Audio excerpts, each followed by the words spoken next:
जिजाबाई आता राजांच्या परतीच्या वाटेवर नजर जोडून होत्या.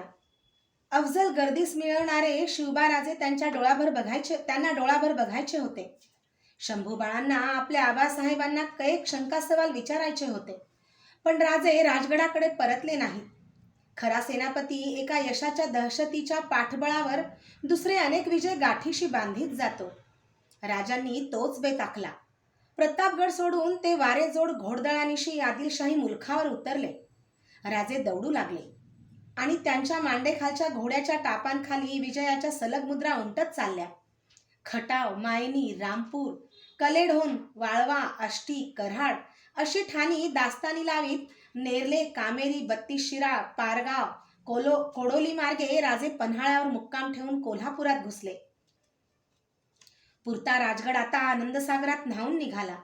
राजांच्या जिंकत्या मोहिमांच्या खबरा रोज गड दाखल होत होत्या. राजांच्या रूपात गडावर असणाऱ्या शंभूबाळांचे कौतुक राणीवशातील राण्या चढीला लागले.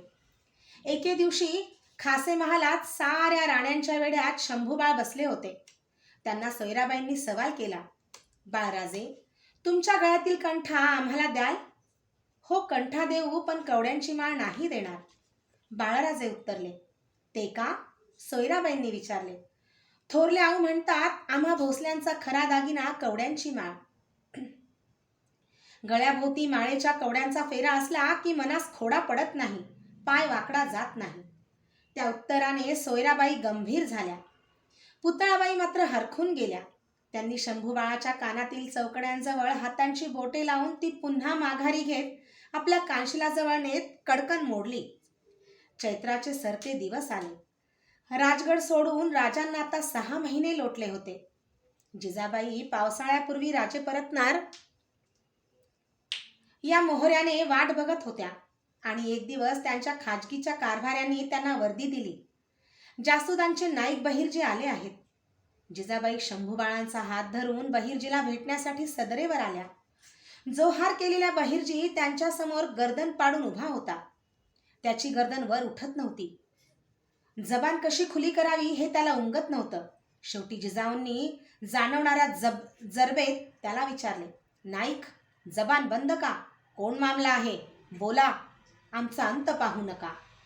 आपले तोंड ओंजळीत झाकत बहिर्जी भरल्या भरड्या आवाजात कसे तरी बोलला. घात झाला मासाब. हापशी जव्हरच्या वेढ्यात महाराज पन्हाळगडावर फसलं. गनिमानं गडाला लई घट्ट घेर टाकलाय. नाईक, जिजाबाई कशा तरी चोरडल्या. त्यांचे अंगनांग ताठरले. त्यांच्या मातेच्या मनाला कितीतरी कुशंकांचा क्षणात वेढा पडला.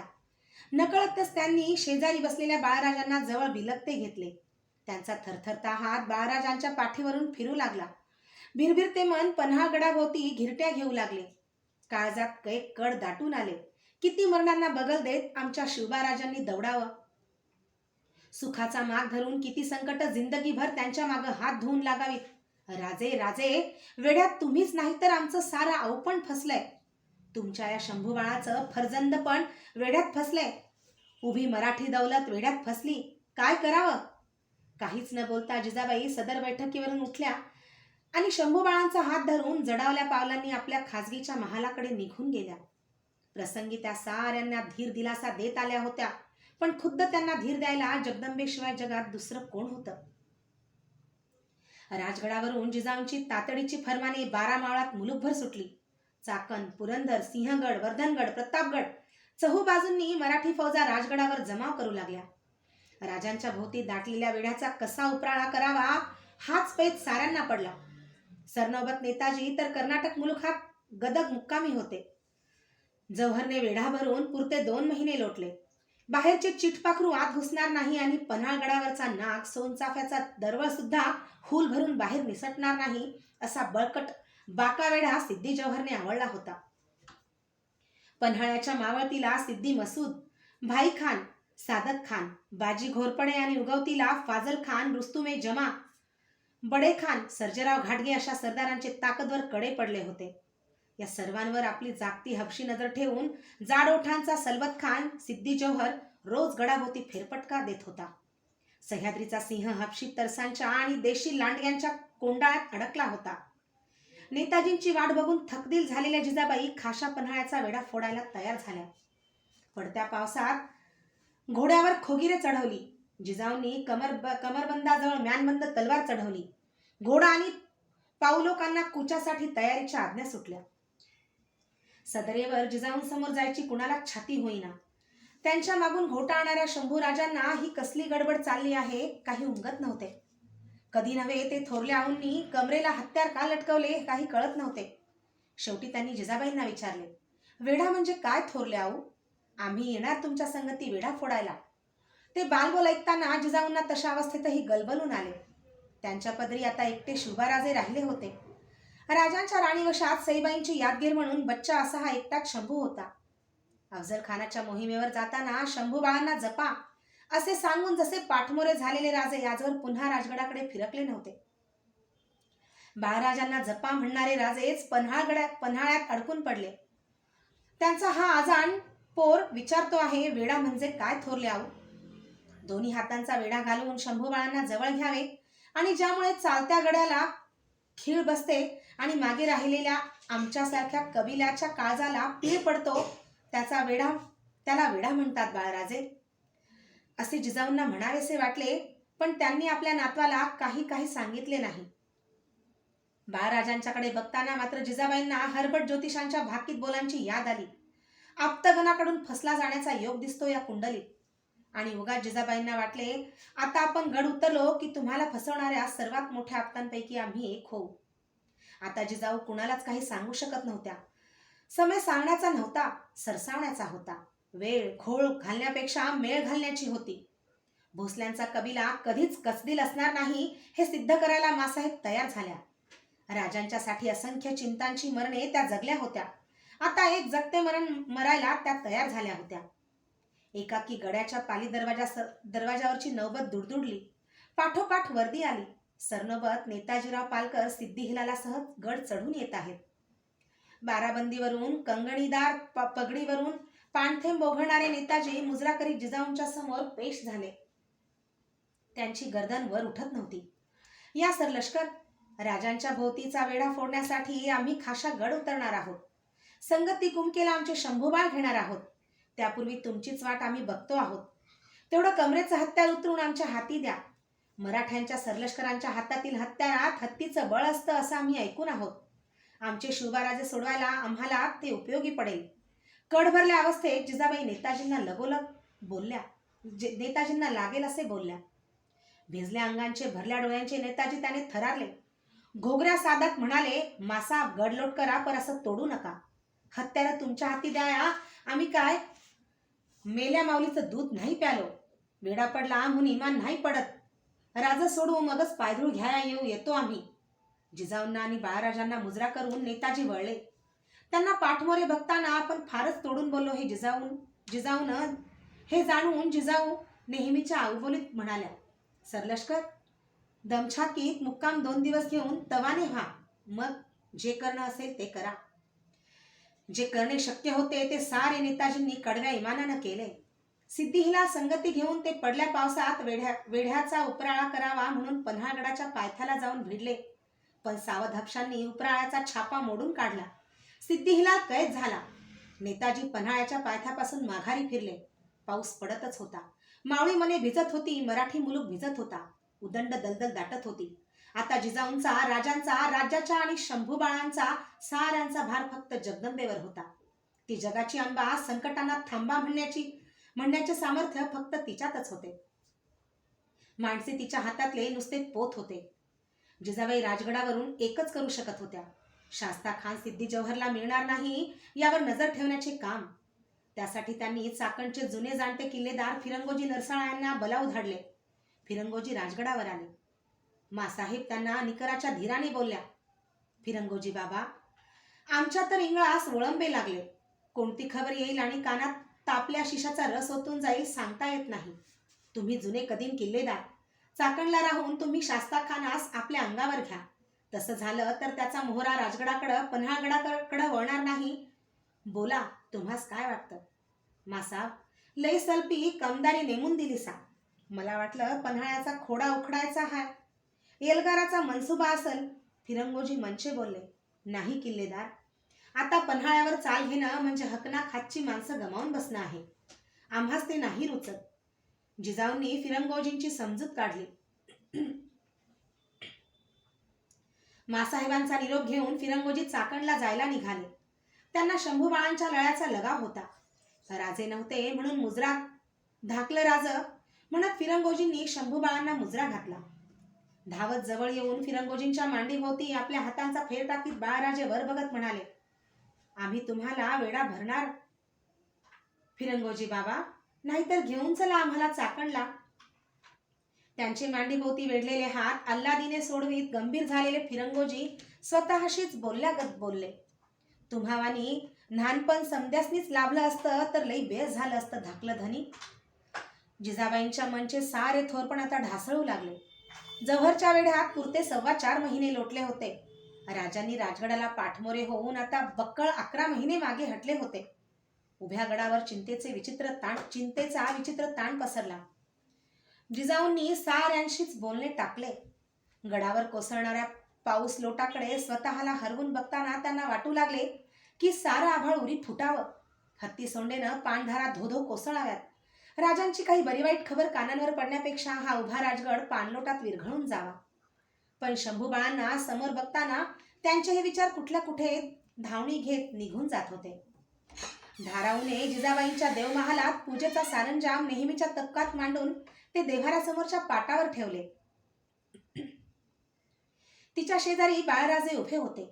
या देवमहालात आपले आबासाहेब कैक वेळा जिजाऊंच्या पायांचे दर्शन घ्यायला आलेले त्यांनी पाहिले होते.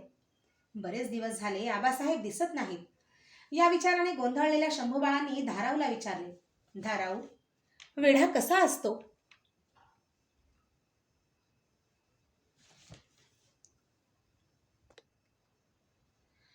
कुठं राहतो?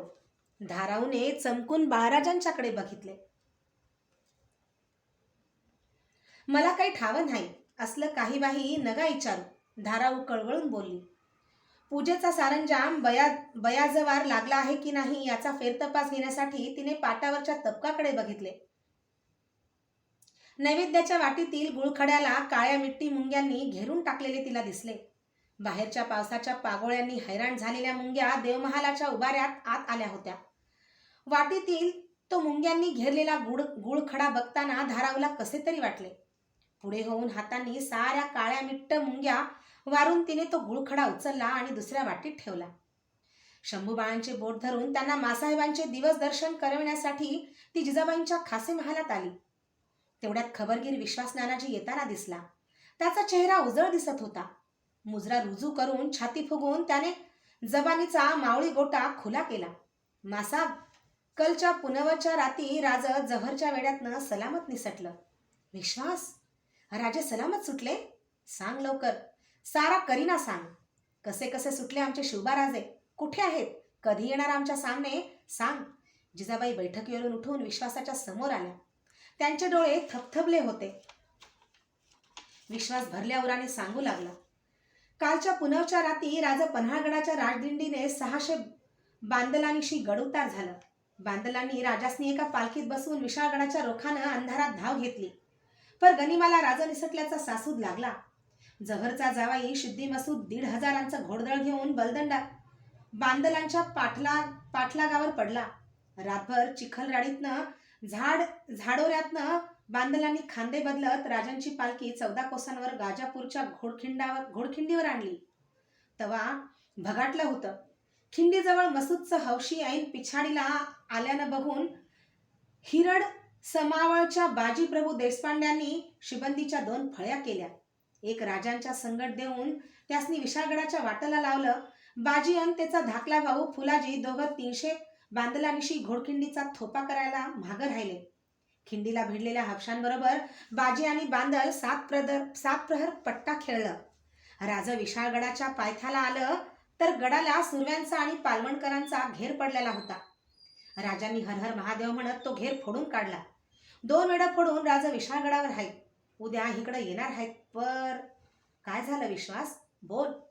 जिजाबाईंना विश्वासचा खुल्ला आवाज बदललेला जाणवला. पर मासाब, घोडखिंडीवर हवशांचा थोपा करताना सारं 300 बांदल आणि बाजी आणि त्याचा धाकला भाऊ फुलाजी कामी आलं. उलट्या काळजाच्या हापशांनी साऱ्यांची प्रेत घोड्याच्या टापाखाली चिखलात रगडत खिंड पार केली. विश्वासची खबर ऐकताना मासाहेब स्वतःसाठी बेखबर झाल्या. त्यांच्या डोळ्यांसमोर बाजींची मुद्रा उभी राहिली. गजापूरची घोडखिंड पिंडदान करून शांत झाली होती. बांदल धुंदळ पेटून स्वामी कार्यावर खर्ची पडले होते. हफशी तरसांच्या डोळ्यात तांबड धूळ फेकून सह्याद्रीचा सिंह सुटला होता. गजापूरची घोडखिंड बाजींच्या रणगाजीने गाजीपूरची खिंड झाली. त्यांच्या शोभणाऱ्या नावाने बाजीपूरची खिंड झाली. बांदलांच्या नेकजात पवित्र आत्म्यांच्या साक्षीसाठी पावनखिंड झाली. राजगडाच्या पाली दरवाजावरची नौबत लईत दुडदुडू लागली. विशाळगडाहून कूच झालेले राजे राजगड चढत होते. पुरत्या 11 महिन्यानंतर पद्मावती माचीचे तटसर नौबत सिदोजीराव राजांना सामोरे आले. त्यांच्यासह राजे बालेकिल्ला चढून आले. सदर चौकाकडे जात असताना त्यांच्या मनात फक्त जिजाऊ आणि शंभूबाळांचे विचार होते. जिजाऊंच्या दर्शनासाठी तर राजांचे आतुर डोळे भिरभिरत होते. ते सदर चौकांच्या उंबरठ्याजवळ आले. धावत येत शंभूबाळांनी राजांच्या मांड्यांना आपल्या छोटेखानी हातांचा घेर टाकीत दिल्लगाव साथ घातली. आवासाहेब. राजे उंबरठ्यावरच घोटाळले. सिदोजीरावांच्याकडे बघत ते म्हणाले, जव्हरचा हत्यारबंद वेढा आम्ही सीताप फोडला, पण या 2 हातांचा वेढा फोडणं कठीण सिदोजीराव. हसत हसतच राजांनी उचलून शंभूबाळांना आपल्या छातीवरच्या कवड्यांजवळ घेतले. त्यांच्या कपाळावर ओठ टेकून त्यांनी पाठ हळवार थोपटीत पुन्हा उतरवले. समोर जिजाबाई उभ्या होत्या.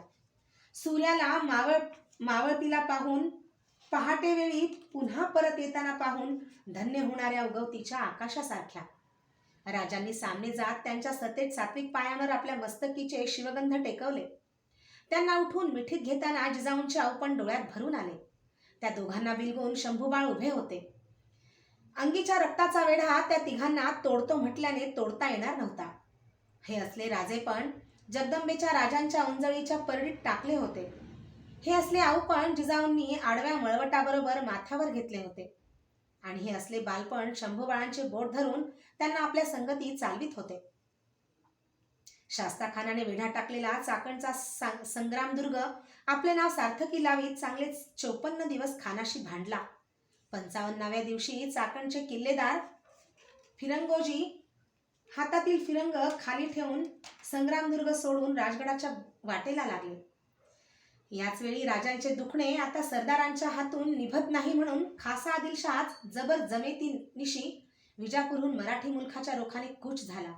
पुन्हा आक्रमण, पुन्हा घोडेधाड, टापांखाली पुन्हा मुलूक तोड. पण राजे राजगड सोडू शकत नव्हते. सईबाईचे वर्षश्राद्ध तोंडावर आले होते. सईबाईंच्या आठवणी बेचैन झालेल्या राजांनी वर्दी पाठवून शंभूबाळांना आपल्या महाली बोलवून घेतले. सईबाईंची सावळी मूर्ती मनात रेंगाळत असतानाच समोर उभ्या राहिलेल्या बाळराजांचे खांदे प्रेमभराने पकडीत राजे म्हणाले, बाळशंभू, वेढा म्हणजे काय म्हणून तुम्ही आऊसाहेबांना विचारलं ते आम्ही सांगतो. जे सामने असलं की तोडता येत नाही आणि नजरेआड झालं तरी ते आपणाला तोडायला राजी होत नाही, त्याला वेढा म्हणतात बाळराजे. राजांचा आवाज सईबाईच्या स्मरणाने भरला होता. डोळे बाळराजांच्या डोळ्यातील काळ्याशार बाहुल्यात आपणाला हवे असलेले सावळेपण धुंडीत होते. बाळराजे मात्र आपल्या आईसाहेबांकडे एक नजर बघत निर्धाराने म्हणाले, नाही आबासाहेब, आम्हास वेढा म्हणजे काय ते चांगलं कळलंय आता. किल्ल्याबाहेर पडणाऱ्या राजाला मारायला नंगी हत्यार घेऊन धारकरी टपलेले असतात, त्यालाच वेढा म्हणतात आबासाहेब. हे ऐकताना राजे गलबलले. त्यांनी शंभूबाळांना झटकन उचलून आपल्या मांडीवर घेतले आणि त्यांच्या पाठीवर हात फिरवताना राजांच्या मनात येऊन गेले की बाळराजे वेढ्याचा मतलब कळून नाही भागत. त्याचा उपराळा करायची मखलाशी साधनं जमलं पाहिजे. कधी वेढ्यात सापडू नका. आम्ही तुमचे आबा आणि आऊ आहोत. रायजी आणि अंतोजी गाडे या धाराऊच्या मुलग्यांचा आता शंभूराजांशी बरेच घसटीचा प्रेमा जुळला होता. बाळराजांची उमर जशी वाढीला लागली होती तशी त्यांची भोसलाई नजर आपोआपच तयार होत होती. नसलबाज अरबी घोड्याच्या ऐटबाज शिंगराला वारेझोताचा कानोसा घेण्यासाठी कुणी कान टवकाराला शिकवावे लागत नाही. जिजाऊंचा महाल सोडला तर शंभूबाळांचा सारा समय अंतोजी रायाजीच्या संगतीत जात होता. शिलेखाना, कलमखाना, दप्तरखाना, जासूदखाना, गडावरच्या 18 कारखान्यांचा कानूजाप्ता राजांनी कसा बसवला आहे हे शंभूबाळ रोजान्याच्या फेरफटक्यात जवळून बघत होते. दर्जी महाल, चौबिना महाल, शेरी महाल, सौदागिरी महाल अशा गडावरच्या 12 महालातील मुरब्बी लोकांचा रिवाज त्यांच्या नजरेखाली येत होता. राजसदरेवर जिजाऊंच्या तर्फेला बसून गोदसभेने दिलेले कथल्यांचे न्यायनिवाडे ते ऐकत होते. धाकलं राजे म्हणून लहान थोरांनी घातलेले अदब मुजरे रुजू करून घेत होते. धाकूटपण पंतोजी गुरुजीपेक्षा नजरेनेच उदंड शिकत असते. ज्यांच्या माथ्यावरचे मायेचे छत्र अजाणपणी हटले जाते त्यांना परिस्थितीच उदंड शिकवत असते आणि ज्यांच्या पदरी मरण जीवनावर टाकून दौडणाऱ्या राजाच्या पोटचा बच्चा होण्याचे फर्जंदपण येते त्यांना अंगचे रक्तच उदंड शिकवून जाते. दिवाळीच्या दिवल्यांनी राजगड उजळून टाकला. शास्ताखानाचा खासा सरदार कहार तलब खान उंबरखिंडीतून खजिन्यासह कोकणात उतरणार असल्याची खबर राजांना मिळाली. त्यांनी जिजाऊंचा व शंभूबाळांचा निरोप घेऊन राजगड सोडला. यावेळीच राजांचा सुभेदार तानाजी मालुसरे संगमेश्वरावर तळ टाकून होता. त्याच्या छावणीवर शृंगारपूरकर सूर्यराव सुर्वे आणि पालवणकर जसवंतराव यांच्या जोडसैन्याने रात्रीचा छापा घातला. ही खबर राजांना राजापुरात मिळाली. सुर्व्यांचा हिसाब पावता करण्यासाठी राजे गुजरातीच्या फौजेसह राजापूरहून शृंगारपूरच्या रोखाने परतले. त्यांच्या परतीच्या सैन्यात एक कसबी कलमबाज दाखल झाला होता. त्याचे नाव बाळाजी आवजी. संगमेश्वर पालीमार्गे राजे शृंगारपुराच्या पांढरीवर येऊन थडकले. गावातील सुर्व्यांच्या गाडीतील अन्यायाचा गड्डा असलेले सिंहासन वगळले तर गाव मोठे राजस देखणे होते.